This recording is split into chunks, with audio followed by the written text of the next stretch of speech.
नमस्कार, स्वागत है आपका जीवन विमर्श में। एक ऐसा मंच जहां हम ठहरकर अपने जीवन को समझने की कोशिश करते हैं, जहां सवाल बाहरी दुनिया के नहीं बल्कि अपने भीतर के होते हैं, क्योंकि असली यात्रा बाहर नहीं अंदर की ओर होती है।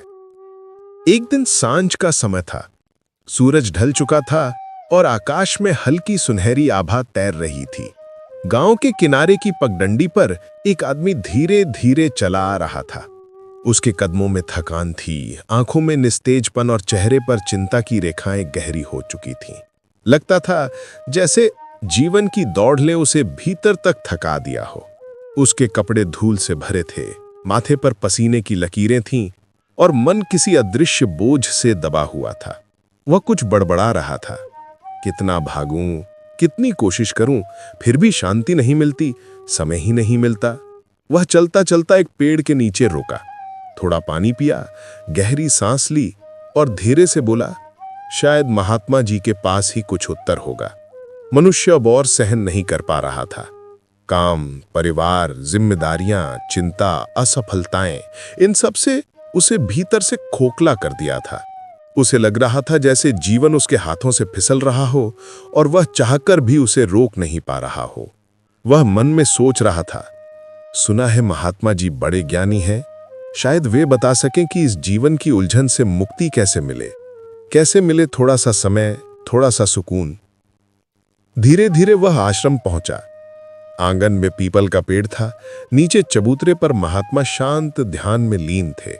वह व्यक्ति उनके चरणों में गिर पड़ा और बोला, महात्मा जी, जीवन बहुत छोटा है, काम बहुत ज्यादा है, दिन निकल जाता है, रात बीत जाती है, पर मुझे समय ही नहीं मिलता। ज्ञान कब लूं, सेवा कब करूं, भक्ति कब करूं, कुछ समझ नहीं आता। महात्मा शांत बैठे सुनते रहे।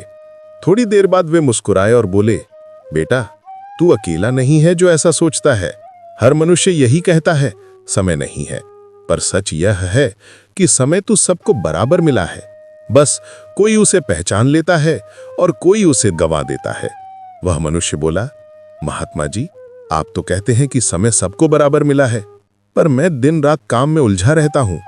कभी नौकरी, कभी परिवार, कभी शरीर के रोग, फिर भला समय कहां से लाऊं? यह सुनकर महात्मा की आंखों में आंसू आ गए। मनुष्य ने हैरान होकर पूछा, गुरुदेव, आप क्यों रोते हैं? मैंने तो अपनी बात कही है। महात्मा बोले, बच्चा, मैं इसलिए रोता हूं कि मेरे पास खाने को अन्न नहीं है। अन्न चाहिए पर जमीन नहीं है। भगवान ने ये सृष्टि बनाई, उसके एक अंश में माया है, माया के एक अंश में 3 गुण हैं। गुणों के अंश से आकाश बना, आकाश में वायु, वायु में अग्नि, अग्नि में जल और जल के अंश में पृथ्वी।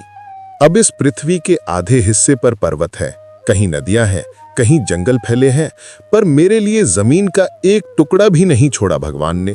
थोड़ी सी जमीन जो थी वह भी लोगों ने अपने कब्जे में ले ली। अब बताओ, मैं भूखा न मरूं तो क्या करूं? वह आदमी मुस्कुराया, गुरुदेव, ये सब होते हुए भी आप जीवित तो है ना, तो फिर रोते क्यों हैं? महात्मा ने तुरंत कहा, और तू भी तो जीवित है ना, तेरे पास जीवन है, तेरे पास समय है, फिर क्यों समय नहीं मिलता का रोना रोता है? फिर महात्मा बोले, बच्चा, समय कभी नहीं मिलता, समय निकालना पड़ता है।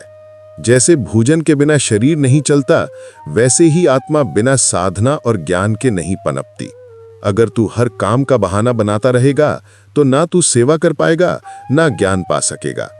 थोड़ी देर मौन रहने के बाद महात्मा बोले, बाल्यकाल खेल में चला जाता है, युवावस्था परिवार और काम धंधे में, बुढ़ापा रोग और दुर्बलता में।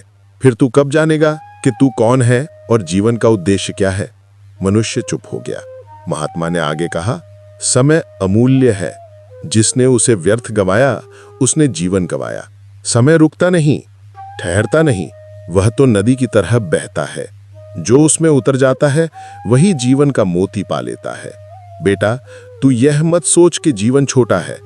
जीवन छोटा नहीं, हमारे लक्ष्य छोटे हैं, हमारी दृष्टि सीमित है। जो हर पल का सदुपयोग करता है उसके लिए एक क्षण भी पर्याप्त होता है। महात्मा ने अंत में कहा, अब से यह मत कहना कि समय नहीं मिलता, बल्कि कहना, मैं समय का उपयोग करना सीख रहा हूं। यही जीवन की सच्ची साधना है। इस कहानी से हमें यह सीख मिलती है कि समय किसी के पास अपने आप नहीं मिलता, बल्कि उसे निकालना पड़ता है। जीवन छोटा नहीं होता, बल्कि हमारी दृष्टि और प्राथमिकताएं छोटी होती हैं। जो व्यक्ति हर क्षण का सदुपयोग करना जानता है, वही सच्चे अर्थों में जीवन को समझ पाता है। शिकायतें और बहाने बनाकर हम समय नहीं बढ़ा सकते, लेकिन अपनी सोच बदलकर उसे सार्थक बना सकते हैं। समय सबसे बड़ा धन है। धन, वस्तुएं और अवसर दोबारा मिल सकते हैं, पर बीता हुआ समय कभी नहीं लौटता। इसलिए बहानों को छोड़कर जो कुछ भी हमारे पास है, उसका पूरा उपयोग करना ही सच्ची साधना और जीवन का मूल मंत्र है। अगर आपको जीवन विमर्श की यह कहानी पसंद आई हो, तो इसे लाइक करना मत भूलिएगा। नीचे कमेंट में बताइए आपको महात्मा की इस सीख में कौन सी बात सबसे ज्यादा छू गई। और हाँ, ऐसी ही प्रेरक और सोच बदल देने वाली कहानियां सुनने के लिए हमारे चैनल जीवन विमर्श को सब्सक्राइब करें, बाकी अगली कहानी का संदेश आपसे छूट न जाए। धन्यवाद। फिर मिलेंगे एक नई सोच और नई सीख के साथ।